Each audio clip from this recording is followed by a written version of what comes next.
Welcome to Make Your Wealth Work, the podcast where wealth becomes your greatest ally in achieving your dreams. Hello, everyone. This is Joe Pantozzi with Alpha Mega Wealth, and this is our podcast called Make Your Wealth Work. I am tickled. I can't even wipe the smile off my face. I have my dearest friend, Lyle Domentiz, on the call today, and I asked Lyle if he would come on and just chat with me about our business, our incredibly awesome business, and how we get along in this world, helping people, serving people, loving on them, and helping them make sense of their finances. So, Lyle, welcome. Thank you, Joe. Great to be here. Great to be here with you. I hope people don't mind being part of our conversation today. Yeah, the feeling is totally mutual. At least now, Lyle and I are at the same end of the country. We're both on Eastern times, or at least we're only a few hours away from each other. So we do get to hang out on occasion. So the purpose of today's conversation is I wanted to pick your brain. I wanted to introduce you to my friends, my clients, and prospective clients, and also prospective agents, and just get your heart on your take on the business and how you're making your way in this wonderful business. And so the first thing I want to ask you is, what attracted you to the business that we're in, and how did you wind up entering the business back in the day? So thank you. I would say very unconventionally. This was not the track, as it's not for a lot of people. There aren't many that grow up saying, I want to be a financial advisor one day. I want to help people protect, save, and grow their money. Everybody has an interest in money, but I don't know that it's a desire to be an advisor. And for me, it wasn't at all. I am not an academic, as you know. I am a guy who, did the least possible at school and did pretty well, and graduated at a very young age because I had a passion for business. I grew up in the Bronx, and I grew up in a depressed area that my hobby was working. And I worked since I was 8 years old, and just so happened to work in a dry cleaners. And hustled, worked long hours before school, after school, and eventually opened up my own dry cleaner in a really nice area of northern New Jersey. I think you have some family there, Upper Saddle River, New Jersey. And opened up a dry cleaner that was almost 40 years ago, state of the art. It was truly a vision of beauty. And I had 3 older partners who were mentors to me. And they were silent partners, and I had about 20 to 30 employees at one time, and business was great. We talk to a lot of business owners, Joe, that talk about business being great. But there's often a lot of sadness at the end of that story. Business was great, and then this happened. And for me, there was no sad note at the end of the story. There was a guy, I'll share his name. His name was Harvey Pachter. He was with a company called New England Mutual at the time, became New England Financial, then became part of MetLife, and eventually, became part of Mass Mutual. But Harvey came into the store and was referred to me and said, I heard you have a really successful business here, and you need to do planning. And I said, tell me what to do, Harvey. Whatever you say. You came recommended, you came referred, right? That's how we love meeting people. And he talked to me about business planning. And we did a lot of business planning. I was probably 23 at the time. And we did things like a 401k plan and group benefits. And one of the things he talked to me about was he asked me about my partners. And I told him that I had 3 partners that were silent partners. And he suggested that we consider a buy-sell agreement. I didn't know what that was. You could probably explain a buy-sell agreement better than I, right? Just an agreement between partners that gives direction to how we're going to exit this business one day. Because we know that every business owner leaves his business one day. He leaves either vertically or horizontally, but he will be out of business one day, hopefully on a good note. And we wrote a buy-sell agreement, and my partners were a little reluctant, but they did it. We executed it. We bought life insurance. We bought disability insurance. We protected it. And it was the first time they had done that. And the reason we did it is because he shared with me that one day, if something happened to one of my partners, their spouse would have the ability to walk in and be my new partner. And he asked me how I felt about that. And I said, that kind of scared me a little bit. I didn't like the idea of a person who had never been in the business to come in and tell me how they wanted to run it. So we did this buy-sell agreement. If we fast forward, I was 29 years old and decided I didn't want to be in that business anymore. I was tired. I was 29. I had been in the dry cleaning business for 20 years.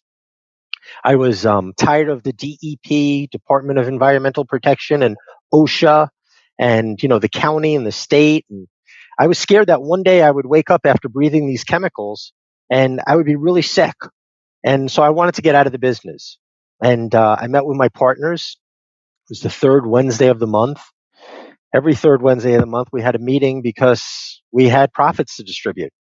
And 4 envelopes on the counter. And one of my partners said, before you say anything, we got to tell you that we make more money in this business than any of our businesses, all of our businesses added up.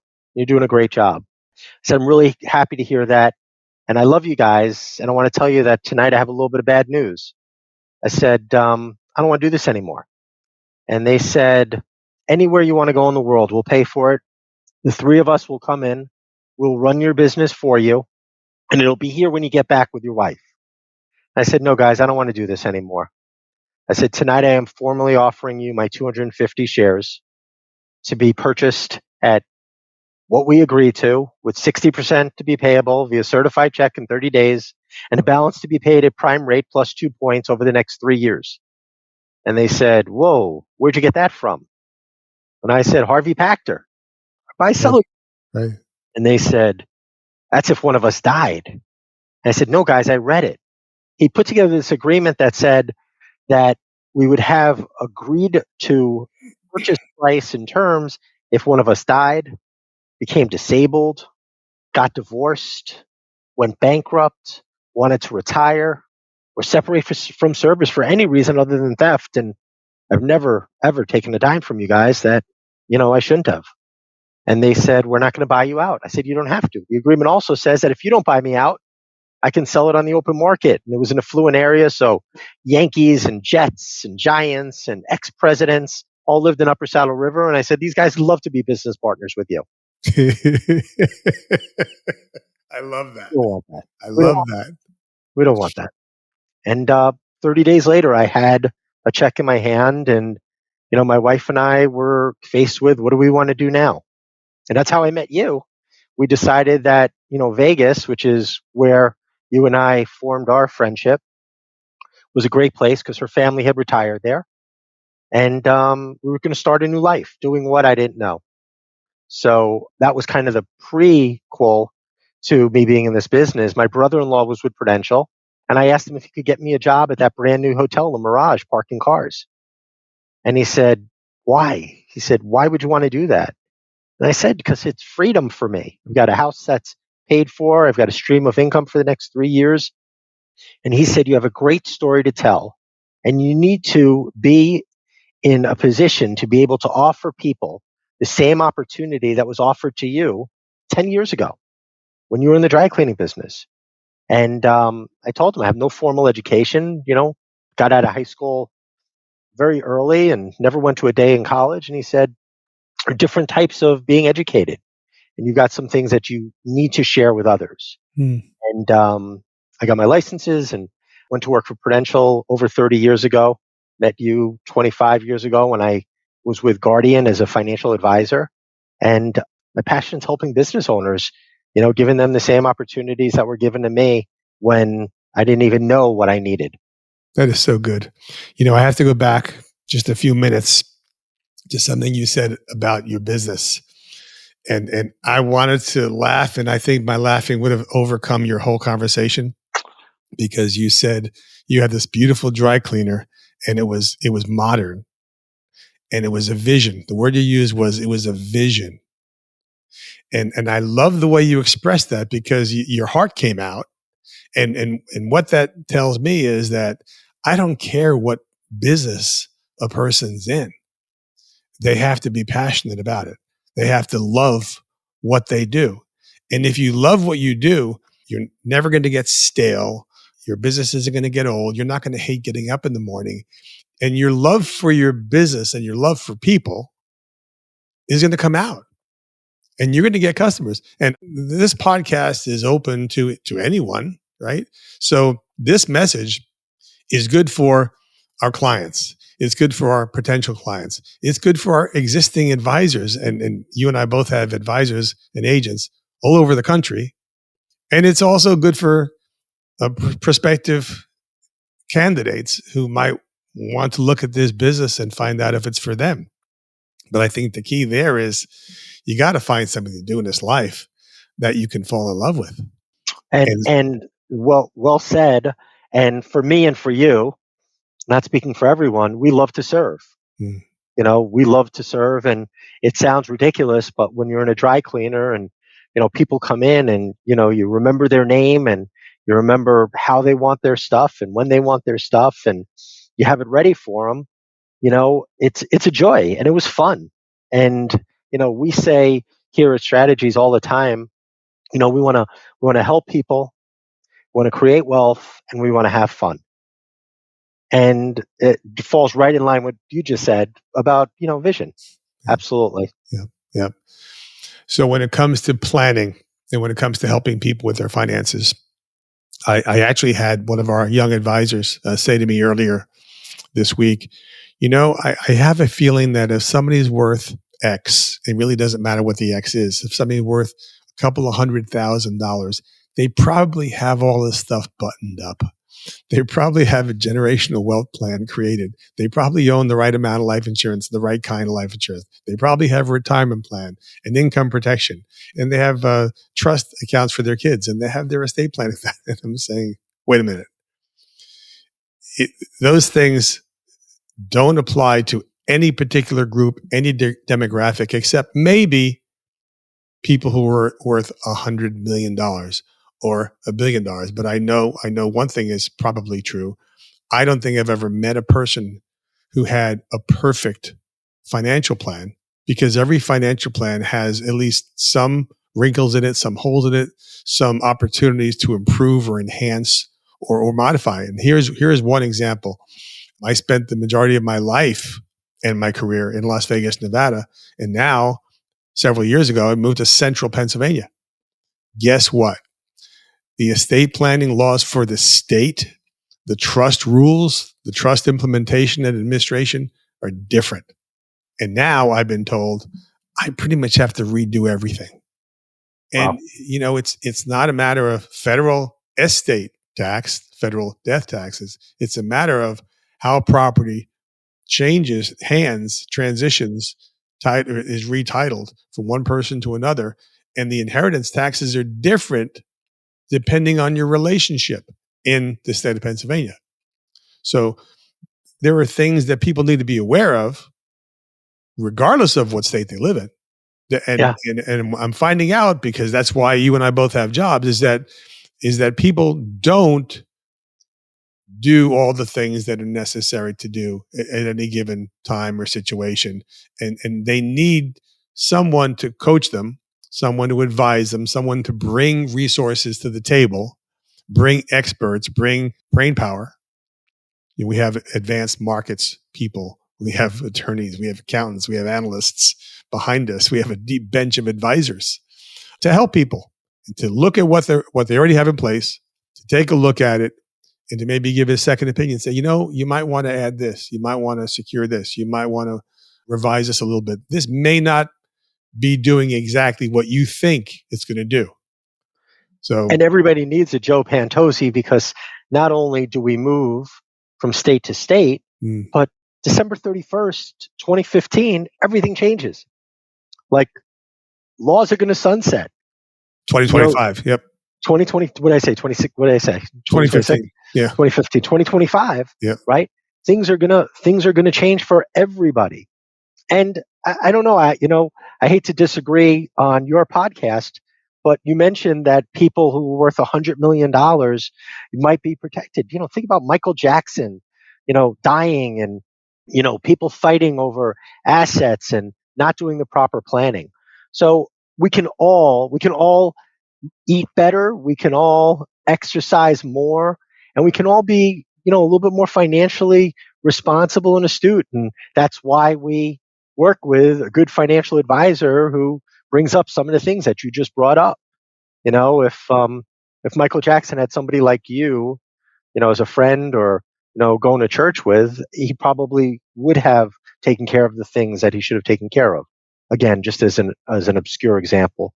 Yeah, thanks for mentioning that. I actually had one of the cast members of a very obscure movie called The Godfather. They had one of those Let's talk about cast The members. Godfather for the next 30 minutes. Right. And if I told you the character, or if I told you the actor, everyone would know who it is. And he was a client for a limited period of time. And then now I look at his profile, if you will, and you could find out things about people by Googling, and I don't know if they're even half accurate, but you can see when people have obviously had success, and you can also see when people have obviously kind of seen most of their victories behind them. And I only bring that up to say, keeping track of your finances, staying on top of your finances, is not something that you do at a special meeting with your lawyer, with your family, once in a lifetime. And you put it together, you sign it, you notarize it, you seal it with a kiss, and you put it in the drawer. Don't look at it again for 20 or 30 years. It can't happen that way, because it'll be stale. It won't do what you want it to do. It's like a lot of other things in life. You've got to keep it fresh. You have to keep it relevant. I mean, even something as simple as the power of attorney. I'm referring to Nevada. I remember when the power of attorney for healthcare decisions, the power of attorney for medical decisions changed. The state of Nevada changed the rules. So every client I would talk to would hear from me, you've got to get this changed. You don't want your spouse to have to scramble around getting this thing signed, or God forbid, having it ordered by a court while you're sick and unable to sign this thing. Keep your documents updated. Yeah, and those are estate planning documents you're referring to. But we ask our business owner clients all the time, Yep. Has your business changed at all? Well, since the last time, you reviewed your documents. I mean, have you become more profitable? Have you hired different employees? Have your goals changed? Does your tax return look different? And if the answer is yes, we need to take a look at these documents. There's no better time. Sometimes a business owner will look at us and just say, hey, we're taken care of. We're fine. Me and my partners get along great. And that's the best time to take a look. When everybody's agreeable, and let's agree on how we value this business and what we want for the business. Some of us want our kids to enter the business. Others want to keep it away from our kids and just be able to hand them the value of the business without handing them the burden of the business. I do mention to people that they should sit down and talk about these documents, make sure they get them drafted and get them signed and executed while they still like each other. Because when you've come to the point where you're bickering over little things, maybe you're bickering over big things, and now you're thinking about the possibility of an exit, that is not the time to start worrying about whether your document's in place, whether it's correct, whether it's updated, whether you're going to like what you see. You need to look at it periodically. Yeah. What are the two things that affect the value of a business the most? It's, are you buying or are you selling? Those are the two things that affect the value, right? If I'm buying, I want to pay as little as possible. That's right. And if I'm selling, I want to get as much as possible. So that factor has to be talked about before I become a buyer or a seller. When we created our buy-sell agreement for the dry cleaning business almost 40 years ago, there was never a thought that I was going to be the first one to leave. I mean, I was 23, 24 years old. My partners were ancient. They were like pushing 35.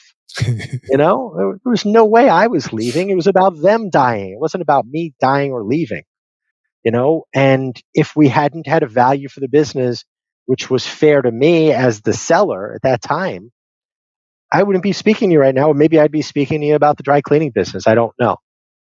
So, and right now I'm in a partnership with 3 other partners, and you better believe we've got agreements, and they've been read and reread and updated and insured, and to take the burden off of us during the most stressful potential time in our lives, when one of us passes or becomes disabled or just wants to retire and wants what they consider the full value of the business. And you got to get those formulas in there. You got to get those agreements written right, and you have to have them reviewed. And we all have the agreements, whether we call them buy-sell agreements or whether they're our operating agreements or our corporate papers or our partnership papers. We've all got the agreements. They just may not be written as good as they should be, as well as they should be. Yeah, good point. Hey guys, hope you enjoyed part 1 of this episode. It's just too good to limit to one show. Join us next week to hear the rest. This is thepodcastfactory.com.